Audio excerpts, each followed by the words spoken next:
Welcome back to a brand new video of Style of Play Football with myself, T. As always, thank you very much for joining me.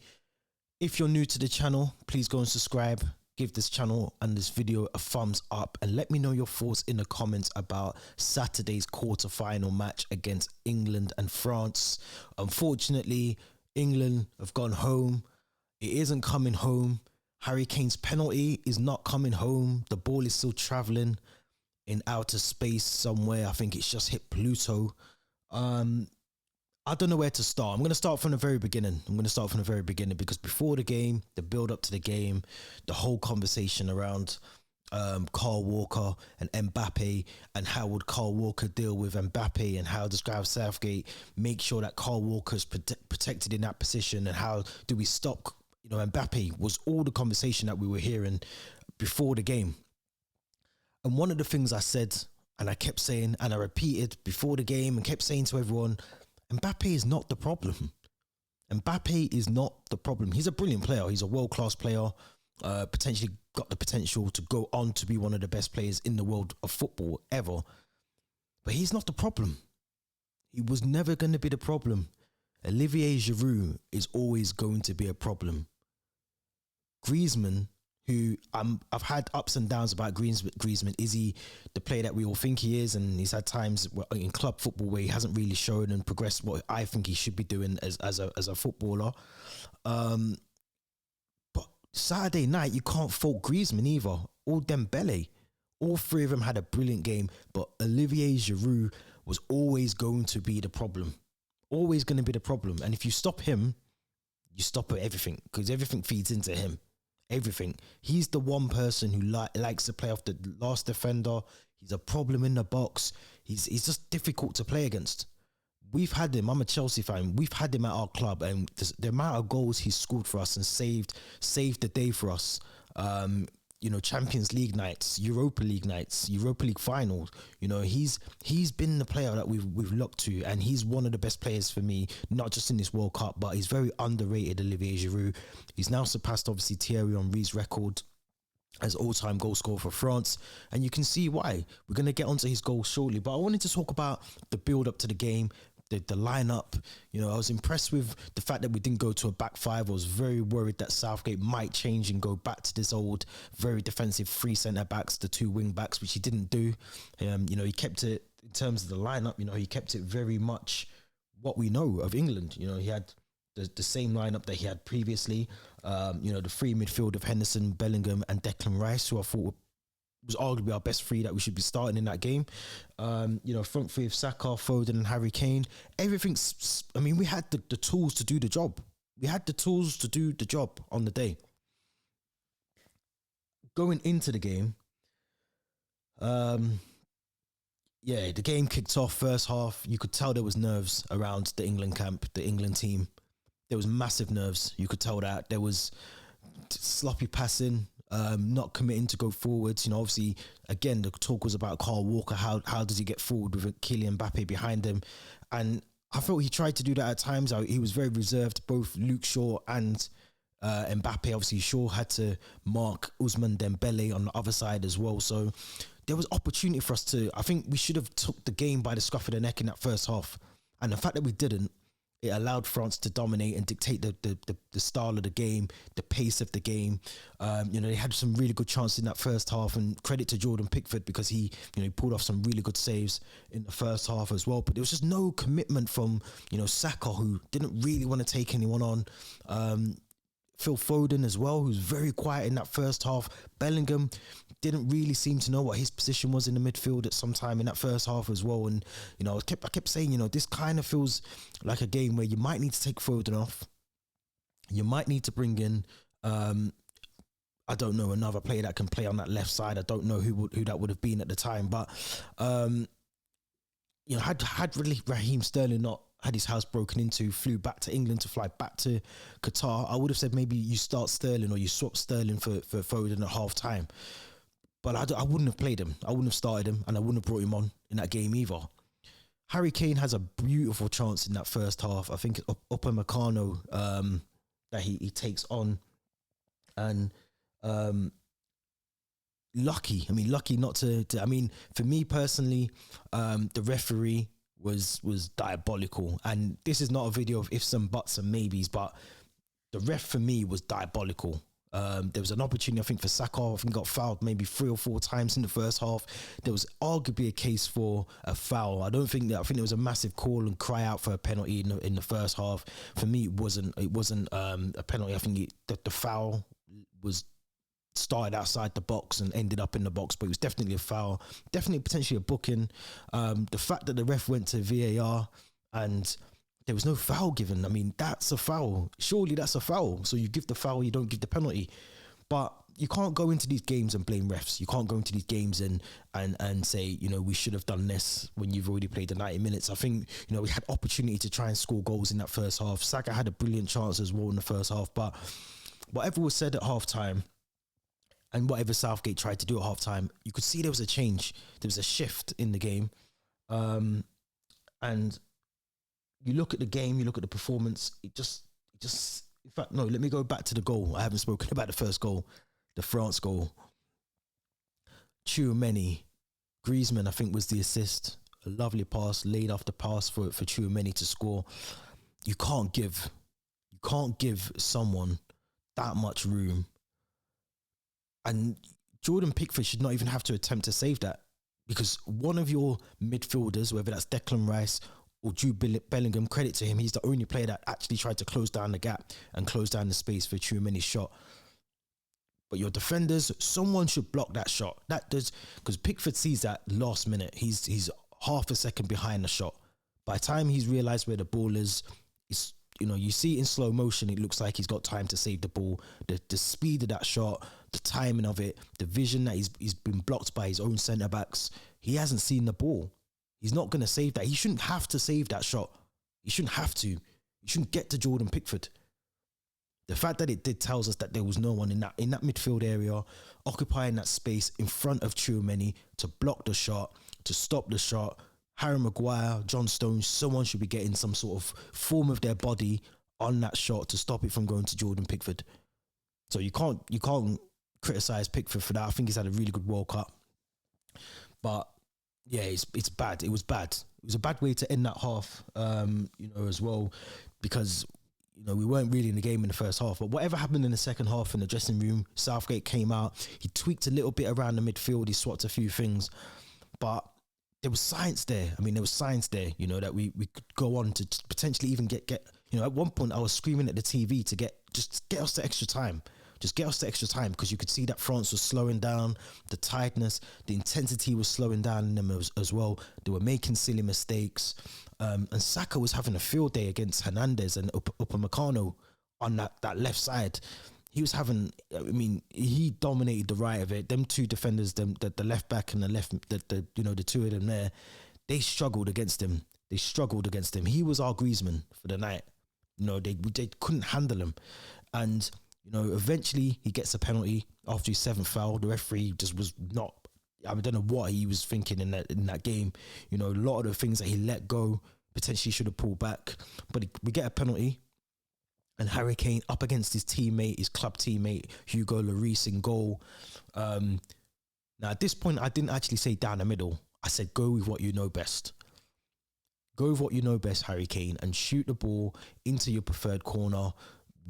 You're going to score this penalty. And lo and behold, he scores the penalty. This is the moment where you have to question Gareth Southgate.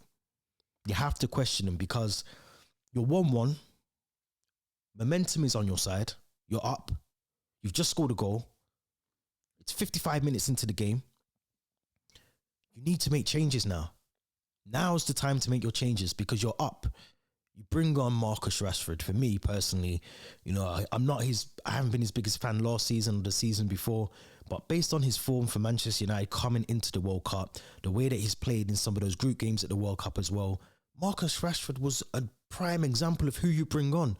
Straight after the penalty, 1-1, you bring on a player that is going to take players on. A tired defence. You bring on a Marcus Rashford.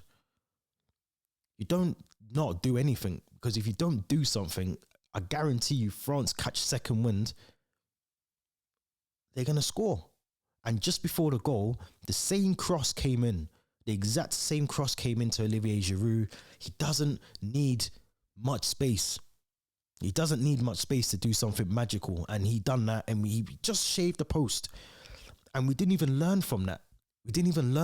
We allowed Griezmann to put in a beautiful ball from Antoine Griezmann. Giroud just puts his head on it. And that's all he does. He's one of these players that will make something happen in the tightest of spaces. And that's what Olivier Giroud done. Brilliant goal from him. Now, we're 2-1 down. We've got 10 minutes left of the game. Only now does Gareth Southgate think about changing things. And at this point, I realised the game was gone. I realised we weren't going to go through. I calmed down because I thought, what's the point getting annoyed? But I don't know. I don't understand Southgate's decisions. I don't understand his logic, his thinking, the rationale behind some of these subs.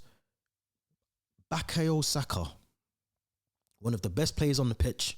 He was doing one of our only players that was carrying a bit of momentum, showing a bit of threat to France. As I said, he was making Hernandez's night a bit more torrid. He takes him off. And he brings on the player who's just flew back out there only 24 hours before. After his house has been burgled, he's had to leave his kids, his family, back in London. And you bring him on.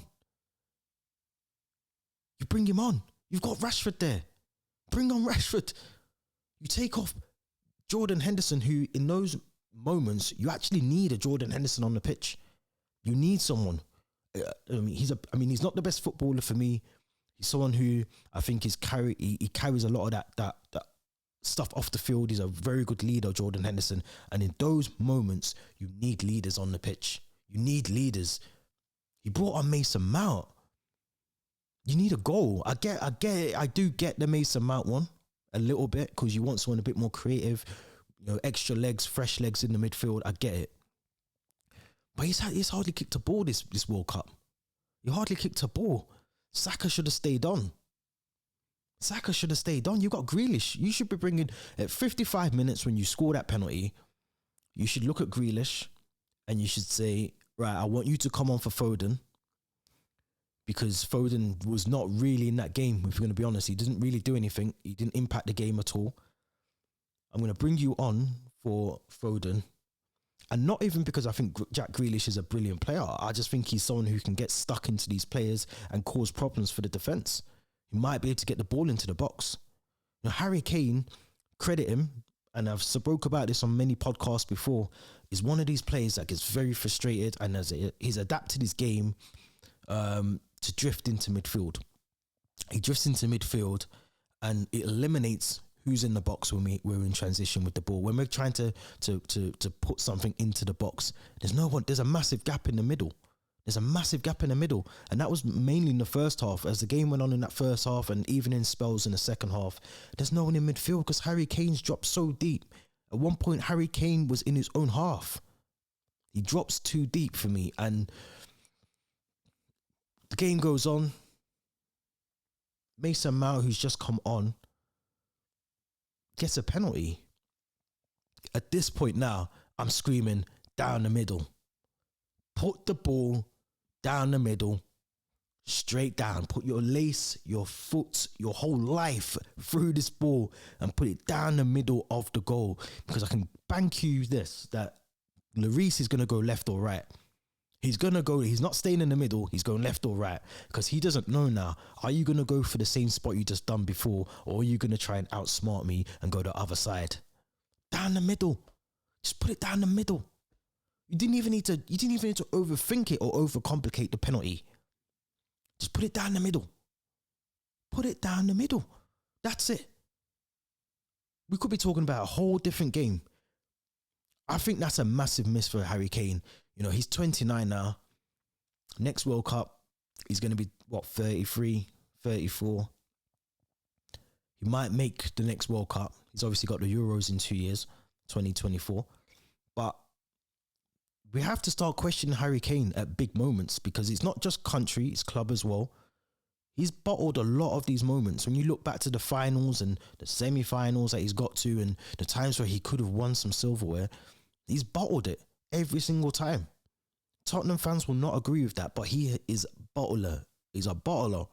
He bottles things.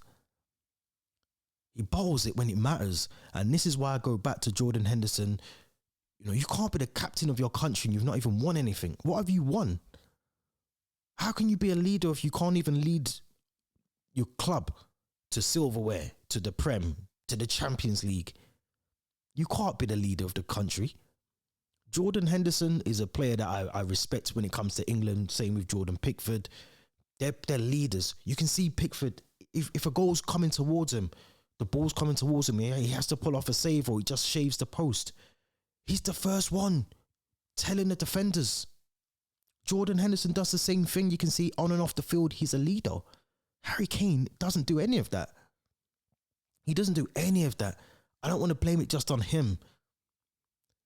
But he's bottled that. He bottled it. When it comes to the pressure, massive games, massive moments in games, he bottles it. And I mean, like I said, I don't think this is, I mean, let's talk about Southgate. I mean, his opportunities have been there. He's had them. He's got a really good squad of players. Some will say that the defense isn't the best. Some will say that there's other nations out there with better players. I agree with that 100%. But when you look at the players we've got, Jude Bellingham, Declan Rice, Harry Kane, who people were telling me last year is the best striker. He's the GOAT to some people. I mean, how does that even work? You can't even be the GOAT. You can't be the GOAT. Come on, that doesn't make any sense. Phil Foden, Saka, Reece James when he's fit. You've got Trent, who didn't even really kick a ball. And again, Liverpool fans will say he's one of the best players. He should have potentially been in that team on Saturday. You've got Harry Maguire, who when he puts on an England shirt, he means business. Luke Shaw, who goes about his business quietly. John Stones, who again, I thought was okay in the game. That's a squad. James Maddison went to the World Cup. Informed James Maddison, who was one of the players that everyone in the country was crying out for, should be starting, should be in that World Cup squad. Didn't even kick a football. There's depth in the squad. There's depth in there. The problem is Southgate is very slow to react, and he doesn't react. And when he does react, it's too late. He's had the quarterfinals now. He had a finals in the Euros. He's had the semi-finals in Russia. There's 3 major tournaments there where you think you've had a good squad, a good run as well. Let's not forget our group was Wales, USA and Iran. Let's not forget. So you've had a good run in the World Cup. You face a team that's probably a bit more challenging and you fall at the first hurdle.